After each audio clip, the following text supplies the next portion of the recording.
The bell above the diner door gave its tired little jingle as the old man stepped inside, rain dripping quietly from the edges of his worn coat and trickling onto the faded floor.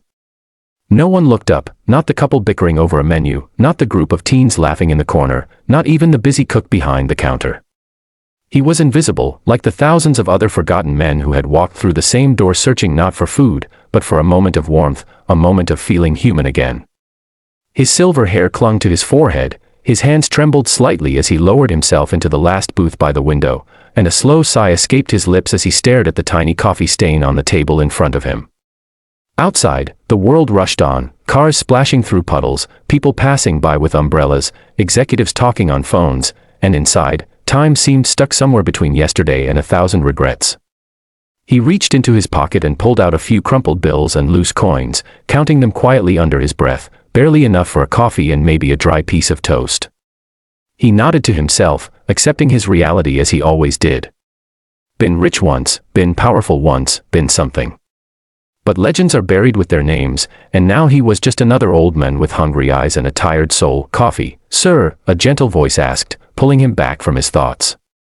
He looked up and saw her, the waitress. Blonde hair tied back in a simple ponytail, soft eyes holding a kindness the world had tried but failed to take away from her, and a small, hopeful smile that didn't belong to a place like this. She couldn't have known what those eyes meant to him right then. After countless boardrooms, private jets, and billion-dollar decisions, it was this simple kindness that shook him the most. He nodded. "Yes, miss, thank you." She brought him a cup, steam rising like a memory of better days. As she turned to walk away, he added softly, "And a glass of water." She smiled again. "Coming right up." He wrapped his hands around the warm cup as if it were the only thing holding him to this world.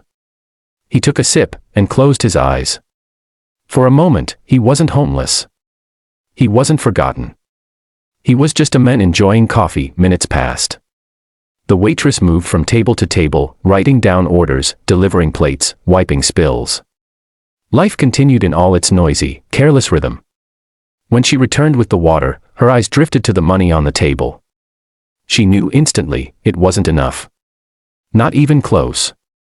The old man noticed her hesitation and quickly looked down, embarrassed. "I'm sorry," he said quietly. "If it's not enough, take the cup away. I'll go." He moved to stand, but she gently lifted her hand. "No," she said, shaking her head. "It's fine. Please sit. Stay warm." He studied her face, searching for pity or judgment. There was none. Only kindness. Something real. Something dangerous to someone who had lived a life where everything had a price tag. "You don't have to do that for me," he murmured.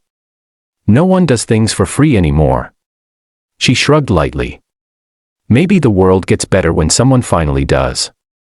He finished the coffee slowly, almost afraid to take the final sip. When he looked up again, she was standing at the counter, quietly sliding her own tip money toward the register. The old man's eyes widened as he watched the cashier ring it in. She had paid for his coffee. With the little she had earned that day. A gesture so small, yet so immense, it cracked something open inside a heart that had been buried beneath contracts and numbers for decades. He stood there frozen, unsure whether to speak, unsure whether to leave. But she noticed him watching and walked back over. "All taken care of," she said with a gentle smile.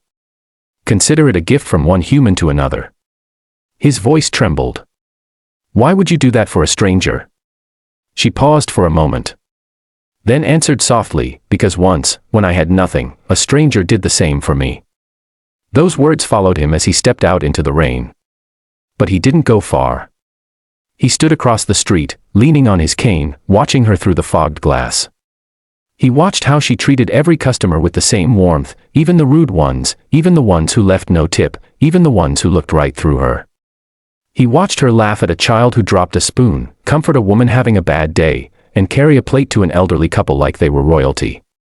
And in that moment, hidden beneath his worn jacket, beneath his tired face, beneath the years of pretending to be just another man, was the mind of a billionaire who had built an empire, then walked away from it to find out if humanity was still alive. He had given away his name, his wealth, his suits, his power, to search for something real. And here it was. Standing in a small-town diner, wearing a red apron the next day, he returned. And the next. And the next. Always ordering the same cheap coffee. Always paying just short. Always watching her heart shine. He learned her name. Lily.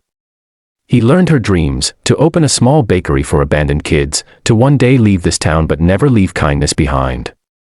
He learned her struggles, sick mother, overdue rent, nights working 2 jobs, yet never a complaining word. And every day, his respect for her grew, not because she worked hard, but because she stayed kind in a world that had every excuse to make her cruel. That alone made her richer than anyone he had ever known. One rainy evening, as the diner was about to close, he asked her one simple question: if you had all the money in the world, what would you do with it? She thought for a long time. Then smiled. I'd make sure no one ever had to beg for coffee again. His eyes filled with tears. Because in that answer, he found the proof he had been searching for. Not business plans. Not ambition. Not greed. But pure, untouched goodness. The following week, everything changed. Black cars lined the street. Men in suits entered the humble diner. Lily froze in confusion. Customers stared in shock. And when the old man walked in, clean-shaven, dressed in a tailored suit worth more than the building itself, no one recognized him except her. He walked toward the same booth where he had once sat as nothing. Silence held the air. He pulled out a chair and sat her. Hello, Lily, he said warmly. I believe you once paid for my coffee. The manager rushed forward, shocked, whispering his name. Billionaire investor. Tech empire founder. The man who had disappeared from the public eye years ago. Lily stared, confused, trembling. You're him. He nodded. Yes. And you are the only person who treated me like I was nobody special. He slid a folder across the table. Inside were documents, ownership of the diner, a funded bakery project, a medical trust for her mother, a scholarship fund in her name for children who had nothing. Tears streamed down her face.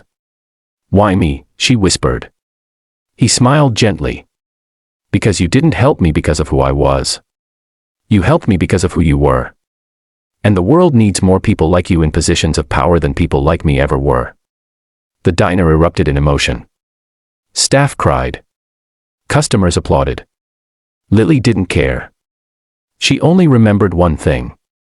A tired, lonely old man, and a cup of coffee, and as the camera fades, and the music rises, remember this: kindness is the only investment that always pays back more than it costs. So if this story touched your heart, if you believe the world still needs kindness, then make a choice right now. Like, share, and subscribe to this channel. Because every subscription helps us share more stories that restore faith in humanity. And maybe, just maybe, the next act of kindness will be yours.